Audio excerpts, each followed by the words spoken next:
आऊज़ु बिल्लाहि मिनश्शैतानिर्रजीम बिस्मिल्लाहिर्रहमानिर्रहीम अस्सलामु अलैकुम वरहमतुल्लाहि वबरकातुहू।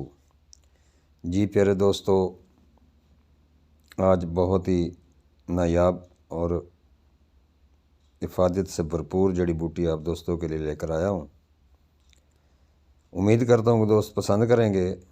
दोस्तों, वीडियो मैं रोज़ाना यूट्यूब पर डालता था, मगर आप दोस्तों की लापरवाही और आप दोस्तों का तवज्जो से कमेंट्स या लाइक ना करना, इसलिए मैं बहुत कम वीडियो डालने लगा हूँ। अगर आप दोस्त चाहते हैं कि मैं रोज़ाना एक वीडियो जड़ी बूटी की या किसी नुस्खा जात की या कुश्ता जात की डालूँ, तो इस वीडियो को आपने भरपूर लाइक करना है और कमेंट्स में मुझे बताना है। तो चलते हैं दोस्तों वीडियो की तरफ। आज का जो नायाब पौधा है या जड़ी बूटी भी इसको कह लें, पौधा भी कह लें, ये अक है। अक, मदार, अकून भी कहते हैं, आख भी कहते हैं, मदार भी कहते हैं। आक का पौधा 1.5 गज से 2 गज तक बुलंद होता है। दोस्तों, आज मैं इसका नमक बनाने का तरीका बताऊंगा और इसकी पहचान कराऊंगा, और नमक के क्या क्या फ़ायदे हैं वो बताऊंगा। आक का पौधा 1.5 गज से 2 गज तक बुलंद होता है, लेकिन अमूमन का दावर भी होते हैं जो 5-5 मैंने देखे हैं गज तक भी चले जाते हैं। ये शाख दर शाख होकर भी फैलता है, लेकिन ज़्यादातर जड़ी से शाखें निकलती हैं। कई किस्म का है, शाखें निकल कर उधर उधर फैल जाती हैं। मदार के जिस हिस्से को तोड़ा जाए सफ़ेद गाढ़ा दूध निकलता है। इतराफ़ में जड़ की निस्बत ज़्यादा दूध निकलता है। बरगद के पत्तों से मुशाबा पत्ते होते हैं, बल्कि ज़्यादा सब्ज़ नहीं होते, सफ़ेदी मैल होते हैं। तनों और शाखों में पर रुआं लगा रहता है, पक जाने पर ज़र रंग के हो जाते हैं। कटोरी नुमा फूल होते हैं, गुच्छों में लगते हैं, जो बाहर से सफ़ेद अंदर से सुर्खी मैल होते हैं। फूल के दरमियान लौंग के सिर की मानद एक शय होती है, जिसको करीनफल मदार यानी की लौंग कहते हैं। इसकी शक्ल फल की अमूमन लंबूतरी और दरमियाने खम खाई हुई होती है। खुशक होने पर जब फटता है तो इसके अंदर से सुंबल की मानद रुई निकलती है, जो नहायत नरम और मुलायम होती है।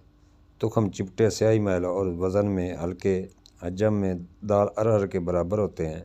बाज़ आक के पौधे पर एक किस्म की रतूबत मंजूबत होती है, इसको समग उशर या शक्कर अल उशर कहते हैं।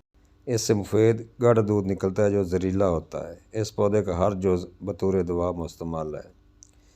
आक की ये बहुत सी किस्में हैं। नंबर 1, जिसकी माहियत और बयान की जा चुकी है, ये बतौर दवा इस्तेमाल होती है। नंबर 2, फूल मुतलकन सफ़ेद होता है और इसका दरख्त पहले किस्म से बड़ा होता है। नंबर 3, इस किस्म का आक मज़कूरा इकसाम से छोटा होता है और फूल पस्ती मैल बे मुफीद होते हैं। दोस्तों, पाकिस्तान और हिंदुस्तान, श्रीलंका में ये पाया जाता है। तो चलते हैं दोस्तों आक के नमक की तरफ कि किस तरह बनाया जाता है। मिजाज इसका फूल, जड़, पत्ते और खाशाक है। तीसरे दर्जे में गर्म खुशक। आक का दूध चौथे दर्जे में गर्म और खुशक होता है। तो दोस्तों, पत्ते मुसक्कन, दर्द और सर्दी के आराम तलील करते हैं। काता अकाल बर्ग खुशक, जाली अकाल मकई मुनफिज बलगम मुक्ता पत्तों का पानी महमर अकाल काते है। पोस्त इसका बीख बदार का मोतदिल मकवी काते मुखरज बलगम मुखशी मकई कातिल कुरम शिकम होता है। दोस्तों, नमक को यूँ बनाया जाता है, ये देखिए मैं खुद अपना तैयार करता हूँ। नमक हर किस्म की जड़ी बूटी का नमकियात हासिल करने के लिए मुझसे रब्ता करें। गारंटी के साथ 1 नंबर। तो प्यारे दोस्तों, नमक इस तरह तैयार किया जाता है कि पौधा पूरा उखाड़ लें, काट लें और उसको खुशक करके जला लें। 1 किलो राख हो तो 4 किलो पानी डाल दें। 5-6 दिन इसको हिलाते रहें। उसके बाद इसका मुकत्तर ले लें, रुई के साथ भी लेते हैं, और फ़िल्टर अच्छी तरह करें। पानी जितना सफ़ेद होगा, राख जितनी सफ़ेद होगी या पानी जितना सफ़ेद होगा, उतना ही नमक अच्छा तैयार होगा।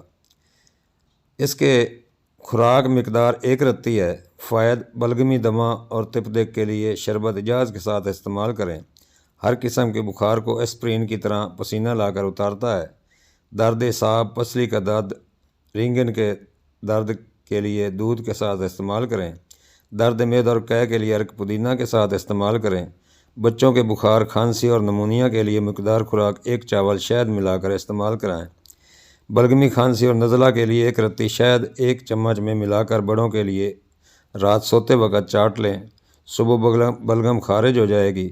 फेफड़ों से बलगम खारिज करवाने के लिए इससे बढ़कर कोई दवाई नहीं। उम्मीद करता हूँ दोस्त पसंद करेंगे और लाइक और कमेंट्स में मुझे बताएंगे कि मेरी ये काविश आप दोस्तों को कैसी लगी। अस्सलामु अलैकुम वरहमतुल्लाहि वबरकातुहू। हकीम तारिक जवेद फ्रॉम फैसलाबाद, अक्सीर कुश्ता व मैर नमकियात।